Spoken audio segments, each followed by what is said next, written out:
Welcome to another episode of Ask MA the podcast. If you want to be part of the show, let's say you have some stories, questions, or if you need some advice, send me a message on my social media accounts on Facebook, Instagram, or Twitter at MABuendiaHD and I will give you a call. Alright, guys, we have a very special guest on the line. She is one of the OGs of beauty vlogging here in the Philippines, and probably, had I not seen her YouTube video in 2014, I wouldn't have started my channel 4 years ago. I am so glad to have you today. Please welcome Miss Say Tioco. Hi, Say. Welcome to the program. Hi, MA. Oh my God, thank you so much for having me. I'm so happy. Super Yes, fun. finally, this collab is happening. Now, tell us your vlogging journey. How did you start? I started in 2010. Mm-hmm. Sobrang na-inspire ko kay Michelle Phan. And Michelle Phan was basically yung pinaka-OG talaga ng beauty community worldwide. So, siya talaga yung pinaka-idol ko. Yeah. And back then, I thought, sabi ko, wala masyadong influencers. Hindi pa nga influencer ang tawag din, di ba? Yeah. Makeup Oo. guru before. Makeup guru. Sabi ko, okay, sige, let's do it. Let's try doing videos sa Pilipinas kasi nga wala pa masyadong nag-start. So, yun talaga yung unang story ko kung bakit ako nag-start sa YouTube. Okay, so you've been doing it for a decade na pala, and right now you're also into podcasting with your show Ask Say. What do you think is the difference? Sa YouTube kasi parang sobrang structured lahat. Mm-mm. Pag podcast kasi, sobrang free-flowing lang lahat. Like whatever you want to say, walang censorship, no holds barred. Ewan ko, different platform siya and I feel like you get to pour yourself out talaga. Yes, oo nga eh. I've listened to some of your episodes. Actually, what I really love about podcasting is that the relationship that you build with your listener is that more intimate. And then you get Yes. to let them imagine. Para tayong radio show, di ba? So, I mean, yun yung Oo. magic ng audio lang. So, I really had fun doing this as well. And, the Ask Say the podcast, it's an ongoing session naman or it's an ongoing segment sa iyong mga vlogs before wherein you answer questions from your followers, from your fans. I mean, for you, what was the hardest question na tinanong sa'yo? Probably yung episode number 2, which is the one about narcissistic abuse talaga. It took me a year, MA, before I could, speak about that. Sobrang hirap no, like ibang level. Yeah, can you share something about that moment na parang you decided na, okay, this is not something I should be ashamed about or people have to know the story? Actually, you know what pushed me to first talk about it sa Twitter yata to eh. Yeah. The Iha Ako movement by the daughter of Sharon Cuneta. Yeah, kay Frankie. Mm-mm. Yun talaga, yes, yung nag-trending na Iha ko. Then out of the blue, I was like, what? Everyone is like speaking up about their abuse or kung anong assault yung na go through nila. So, why not? As in, nag-type lang ako bigla. And then, boom. Parang lahat yun, nangyari siya at the same period. Yeah, okay. I mean, it takes courage to speak about it. And, I was watching a Netflix documentary, The Surviving R. Kelly, and based dun sa documentary na yun, parang it takes 7 attempts for a woman to leave her abuser. So that's very powerful kasi marami akong mga nakikilala na, they're staying in a very toxic relationship sa kanilang mga toxic partners or mga abusive partners, whether it's a boyfriend or a husband. Kasi they don't have the courage to do so or kaya naman hindi sila financially capable. I mean, that's very unfortunate lang. What pushed you to just decide to leave this toxic relationship? A lot of our listeners right now are probably in that situation na parang they cannot leave. What was going through your head during that time na parang you're in that unpleasant moment in your life? The difference kasi, MA, no, with a narcissistic abusive relationship compared sa normal na toxic relationship. Yung narcissistic abuse kasi, sobrang it's deeper. Sobrang psychological talaga siya. And I had so many chances na pwede akong umalis talaga. Because you know me, I'm a strong woman. Yeah. Alam mo yun, I have everything on straight, di ba? Pero ang problema kasi dyan, like mentioned earlier, yung ibang babae nahihirapang umalis, di ba? And then, when I learned kasi I sought the help of a professional, pumunta ako sa isang psychologist to just get myself, checked up kasi parang feel ko nababaliw ako, ganyan. And then I learned na psychological siya. And then, there's this thing, it's called trauma bonding. So, kaya sinasabi ko sa mga tao na be sensitive if ever you have friends or family na parang nandun lang sila sa, alam mo namang toxic relationship, pero they stay. Pero ang problema kasi dyan, ang daming different factors why they cannot leave. Okay. Hindi naman agad-agad na, ang bilis sabihin na, alis ako agad. Kung pinagbuhatan ng kamay, alis ako agad. Ang bilis sabihin. Pero when you're trauma bonded to that person, and that term kasi, it's a psychological thing. Meaning, nakabond ka sa abuser mo. Ang hirap nun kasi nga, we're dealing with the brain, with the mind. Mm-hmm. So it's not something that you can tell people na, gawin mo to and gagawin niya agad. Hindi. So yung trauma bonding talaga, it takes a while to break talaga. For me, it took ilang years ba? Matagal din. 1.5 years kami together eh. Okay. Yeah, and then ang unang signs na nakita ko sa kanya, I think 3 months or 4 months into the relationship, doon talaga una ko nakita yung masama yung ugali niya. Mm-mm. But I went back pa rin. So, di ba, ang hirap talaga kapag trauma bonded and when you're dealing talaga with something that is psychological. Oo. Ano yung mga normally na red flags pa na nakikita mo na parang you just ignored?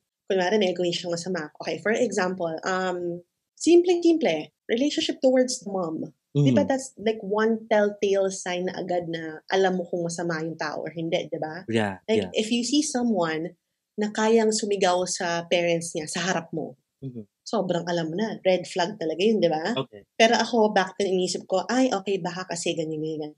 So, he had a tough childhood. Yan. So, kasi empath din ako eh. Yeah. Ang mga empath, di ba, sobrang iisipin mo lahat. You make excuses for all the bad or all the bullshit. Right.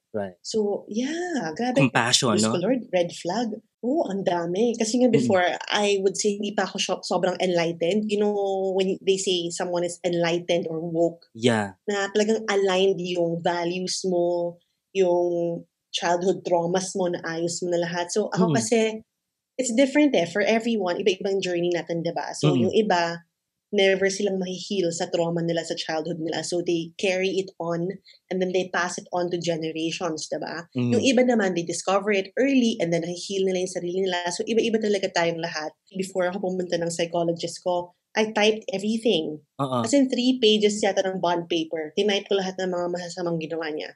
I think that's important that you have a journal of, what's going through your life. Probably kahit hindi mo naman isulat, just record it on your phone or whatever, or document mo lang siya sa video or anything like that. Kasi nga, kasi I've had a session as well with a counselor. So, ganun niya, kapag nandun ka na sa moment na yun, sometimes you cannot recall, and then sometimes pinipili mo na lang yung ikikwento mo.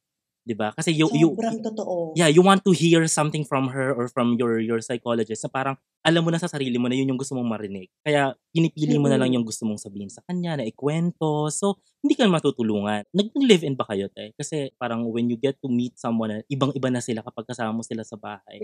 Kaya sa doon sa hindi mo He sila lived here sa apartment ko for that, for a duration of the time. Yeah. Yeah, okay. Kaya rin nakita ko talaga yung totoong kulay niya.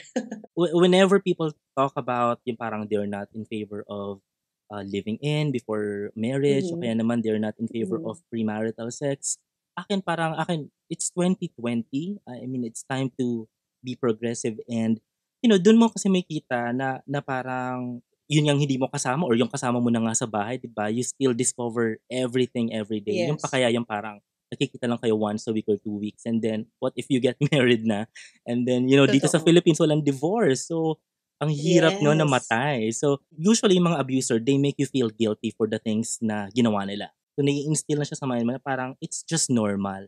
Hindi mo na siya nakikita na parang mali. Okay, so ikaw lang yung parang lagi nag-a-adjust.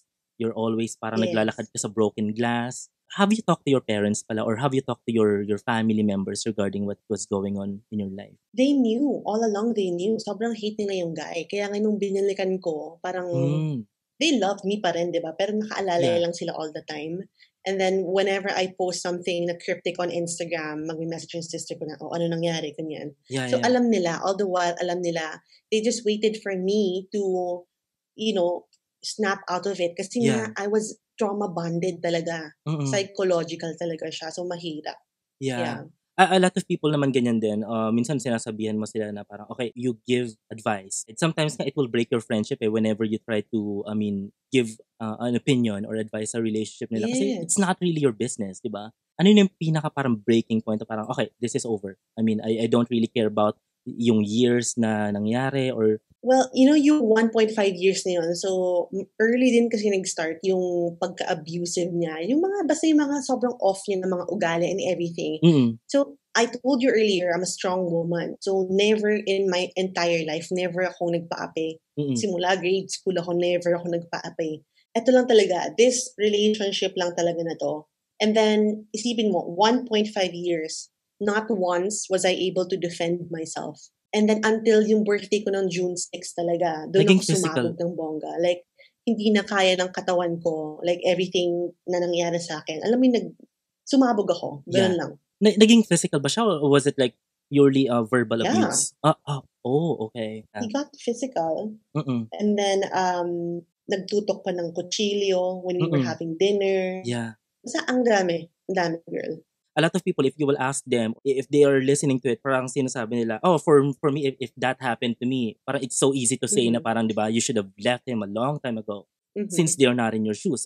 Pero yun nga, yung trauma bonded na sinasabi mo, it's very new to you. So you didn't quite know how to handle it. And what was happening to me talaga. Yeah, you were manipulated mentally. Yes. Yeah, that was very awful. Super. Like, parang hindi mo ma-imagine, di ba? Kung sa'yo na very independent, strong woman, nangyayari sa'yo yan. What if pa dun sa mga meek? What if pa dun sa mga sobrang insecure? Exactly. Right? Di ba yung iba na pa sila, nabablockmail? Or iba naman parang... I was blackmailed too, MA. Na-blackmail din ako. And Okay. dyan, mabilis ako mag-screenshot. So, whatever yung threat niya sa akin, na-catch ko agad. Yeah. Alam mo yun? So, Yeah. yeah. I think it's very important to keep the receipts, and then yun nga, to document everything. Kasi, especially kapag nag-escalate to sa court or whatever, kailangan nandun yung mga timestamp, the dates, diba? And sometimes kapag nandun ka sa moment na sobra kang emotional, or minsan hindi mo na nga mare-recall, you don't delete old videos kahit pa nag-break na kayo or kahit pa may nangyaring something. Well, yung sa abusive ex ko kasi, like, I don't think we had, like, so many videos. I personally do not like him on my social media accounts. Like, on Instagram, you will not see him anymore. Like, wala akong photos na iniwan of him because sobrang sama talaga yung, alam mo yun, yung experience ko sa niya. And talagang gusto ko siyang burahin sa buhay ko. Alam mo yung ganun. So, all he is now is a bad memory and a lesson learned talaga. So, wala siyang trace sa Instagram or Facebook. Sa YouTube siguro, we have like a couple of videos lang. Pero hindi ko inaalis kasi syempre travel din yung ibang videos dun eh. Alam mo yun? So, mas love kong matandaan yung travel kesa siya. So, I just leave it there. Sa ibang exes naman, like, wala naman problem. Alam mo yun? Yeah, nakita mo din how much you've grown, di ba? You can Yes. look back dun sa mga memories na yun. And then, good or bad, I mean, you learn from it. Have you considered filing a case? Pwede bang mag-file ng case? Or... I considered filing a restraining order before. Pero I didn't push through with it. Pero nakaban siya talaga sa village. Like here, nakaban siya as in nakaban, blacklisted. Yeah. Kasi I also started going na to the psychologist. And sabi niya, number one step to recovering or getting really out talaga of a narcissistic abusive relationship is to cut all contact. So no contact rule talaga. So ang ginawa ko, I blocked him sa lahat. And this is the first step and talagang step na kailangan mong i-take if ever you were in an abusive relationship. So you cut all communication kasi hanggat ma-reach ka niya, meron siyang power over you and you're giving your power to him. So kailangan talaga i-cut mo yun. So I did that and I've been doing it successfully since that time. So tagal na, over a year na. Over a year na akong free. So I'm so happy about that. Yeah. And you consider yourself, you have completely moved on from this? Or are you still coping? It's a huge trauma kasi sa akin eh. Okay. It's one of the biggest trauma sa buhay ko talaga. So, even right now, talking about it and everything, it really helps me. Yeah. Because it keeps me continuously processing what happened. When you don't talk about something, ang hirap na nasa ulo mo lang siya. And then, pag na-trigger ka, ayan na. Alam mo yun? So, ako, I really see to it that I keep on talking about it. Because this way then I feel like I'm redeeming myself from everything that happened. I'm redeeming myself and also shedding light into narcissistic abuse na hindi masyadong kilala sa Pilipinas. Yeah. Like this term, it didn't diba, if it didn't happen to me, hindi ko alam na meron palang term na narcissistic abuse. Yeah. So after nangyari sa akin, tsaka ako nag-research and tsaka ko nalaman everything. Tapos sabi ko, okay, I have to speak up about this kasi alam ko na ang daming babae going through, not babae lang ha, babae and lalaki, going through this and they don't know na narc abuse siya. Yeah. So, sobrang importante. Kasi yung iba iniisip lang nila, sadista lang or baka lasing lang kasi or maybe it was my fault na na-trigger ko siya or alam mo yun, na-provoke ko siya. Yun nga, lack of term and then lack of understanding about Yes. it's a disorder. So parang if ever man that you are in a relationship with someone, probably it's a husband or it's a family member, your dad, your mom, na parang ganun yan, narcissistic, abusive sila. Ano yung parang kailangan nilang gawin to help themselves? You know, I asked kasi my psychologist about that. Sabi ko, is there a way na magbabago yung mga taong ganito? Yeah. Ang problema daw, kapag ang tao ay talagang set na in their old ways, mahirap silang baguhin. Kasi there's a part in our brain na once ma-form, mahirap na siyang i-reverse or i-train ulit. So, this guy kasi, yung ex ko, is 36 years old na, diba? So, matanda na siya. So, mahirap na. Kasi yun na talaga, nakasanayan yun simula pagkabata niya from his childhood traumas na nadala hanggang sa pagkatanda niya. Yeah. If siya mismo, hindi siya gumawa ng active steps to correct his ways talaga, hindi talaga magbabago ever.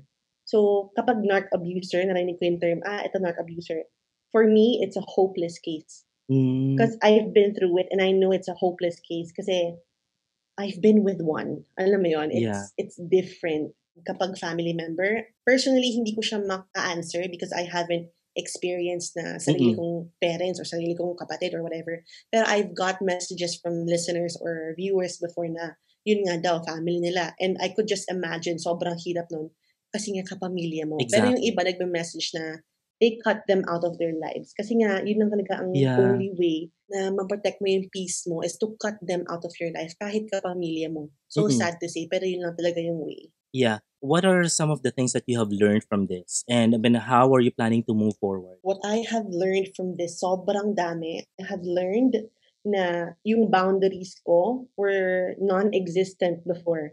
Na when I meet someone na sobrang head over heels ko agad, ganyan, like I give everything.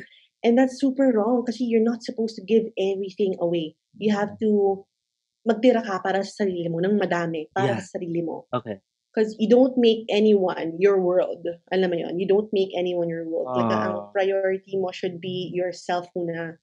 And sobrang importante to protect your mental health, your peace, and you don't sacrifice that for anyone kahit gaano ka pa ka-in love. And yeah, it really affected the way I dated after. Actually, now, wala pa akong masyadong, syempre, pumasok na yung pandemic. Ang hirap so makipag-date ngayon, girl. Life, diba?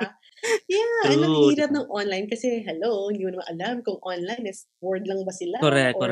Hindi mo alam kung kailan kayo magkikita. So, pero ngayon, mas aware na ako. Like, when someone shows me who they are. Ito sobrang favorite kong quote. Basta it's something that says, when someone shows you who they are, you have to believe them the first time. Kasi you know how we see people through rose-colored glasses? Yung pong red flag, pero sabi mo, hindi, okay lang yan kasi ganyan. Ako, yan ang ugali ko dati na, make excuses hanggat sa sobrang lala na, na hahanap ka pa rin ng excuse. Ganun kalala talaga. I love that. It's very empowering. And you know, with that quote then, kasi may nabasa ako online, I kept on researching about this narcissistic or narcissism in general, na parang people who are narcissists, they are proud of it. Sometimes parang in a joking manner, na parang I'm a narcissist, but you know, deep inside, ibig sabihin, they're not ashamed of it. Kasi they acknowledge it. They take pride doon sa ganung attitude, sa ganung behavior, sa ganung pag-uugali na parang very no empathy. Diba? Yun yung mga common signs niyan. And then yun nga parang very selfish. Oh my God. Very manipulative. No empathy. Yeah, yun nga. No empathy. Exactly. Yes. Minsan iniisip mo, tao ba to? Diba? Yung parang ganun. Kasi parang may boundary kasi eh. Minsan ganun din naman tayo na parang we're protecting ourselves. Kaya parang as much as possible, we don't get too emotional about things. Pero when something happens, you know, common sense eh. Just show something na you care. Yes. Yun yung mga signs. So, grabe talaga. ako very surprised ako talaga when I heard it. Feeling ko may mga fans rin na nagsabi sa'yo na parang they were seeing a different stage during those times. Diba? Yeah. Ang dami nagsabi sa akin. Minsan you don't realize it sa sarili mo na parang may nagbago, di ba? Kasi you're in denial nga eh. Ayun nga, behind closed doors, we don't know what's going on. So we cannot really judge someone kung bakit nagbe-behave ng ganun kasi nga they are being abused pala or someone is like being controlling of them. it's good thing that you're now more focused on yourself, and sinabi mo kanina na parang you're not really into dating. But what keeps you busy these days? And how do you cope with this, pandemic na to? I've been very busy with my podcast actually. And Yeah. I've been vlogging pa rin naman every day. Like, routine ko siya so I have to Yeah. do it. And it really helps na I have a lot of viewers na they message me and say na my vlogs keep them entertained or keep them happy. Yeah. Kahit na stress sila sa buhay ngayon, sa pandemic ngayon. Mm-mm. And also, the podcast kasi, this was born during the pandemic. My podcast, Ask Say. So, Same with I've been mine. really working on making a lot of episodes. Every Saturday yung upload ko. So, it's so fun, diba? It Super is. fun. Do what you need to cope, guys. Tell us something very interesting about yourself. Something interesting about myself. Hindi ko sure kung alam ng lahat, but I've been a volleyball player from grade 3 hanggang high school 4th year. Yeah. So, volleyball was my life before YouTube. Yeah, same tayo. Ako nag-volleyball din ako nung elementary, grade 6. And then last na nag-volleyball ako sa company na ulit namin for parang recreational something na. Yeah, it is. Alam mo, yun yung mga nami-miss ko. Ito importante to. Unforgettable fan encounter. This is super easy. I was at a Canon event. Doon kami sa open space sa Central Square, BGC. And then I was approached by a little boy, as in toddler. Toddler, mga siguro early teens na lalaki. Okay. And then, binulong niya sa akin yung tanong niya. Nahihiya pa nga siya magtanong. Sabi niya, ano daw gagawin niya sa mga haters? Grabe, super young. And then, may hater daw siya sa isang video niya. Kasi he started making videos daw. Yeah. Because of me. And then he started getting hate. Itipin mo yun. Bata, nakakuha ng hate. So, syempre, as a more experience, an older woman in the industry, syempre, you have to plant sa isip ng mga bata kahit na gano'n sila kabata na kung mga hater, walang mga buhay yan. So, kailangan you focus on yourself lang, ganyan. So, you input something very positive sa kanila. Kasi if not, they will go down the rabbit hole and then sobrang negative sila. Yeah. Mga bata, syempre, delikado ma-expose sa mga nega yan. They are a sponge. They will absorb everything talaga. And then they learn so fast. As influencers, minsan ayoko nang banggitin yung word na yan because of the stigma sa term na yan. So, as content creators, I mean, we are thought leaders. Kasi di ba, we share a part of our lives. Had I not conquered my insecurity before or my self-doubts, siguro hindi rin naman ako nakapag-push talaga. And then probably, we wouldn't be talking right now in this collab. Ako, I still remember the first time that we met. Asia Pop Comic Con, 2016. Yeah, so, oh my God. Yes. Hello, si MA, lagi nagte-trending yan, yung mga posts mo, yung mga quotes. Girl, lagi ko nakikita yan. I love it. Alright. Now, let's go to this. Last question, last bonus. Influencer na parang crush mo or idol mo? Na parang someone you've never met or someone you've never worked with? Hindi naman crush, pero nakakatawa siya lagi. Nico Bolzico. Tawang-tawa ko lagi. Like, sobrang entertaining as in. Some Good people vibes. kasi they're funny without even trying, no? Wait lang, si McQuay Dubs. Yeah. Oh my God. Si Aunt Julie. Very authentic, very humble. I was able to talk to him sa isang episode. Anyway, so thank you so much for sharing your story, Say. I am just so glad to have you on the show. Thank you for having me. Yes, well, I hope to see you soon and just be well and be safe, okay? Thank you so much again for your time, Say. Bye! Yes, thank you, MA. Okay, guys, so that has been Ask MA the podcast. Thank you so much for being with us. And again, if you want to be part of the show, go ahead and share your stories, ask me some questions or advice. Just message me on my Facebook, Twitter, or Instagram at MABuendiaHD and I'll give you a call. I love you for listening and let's talk next time. Bye!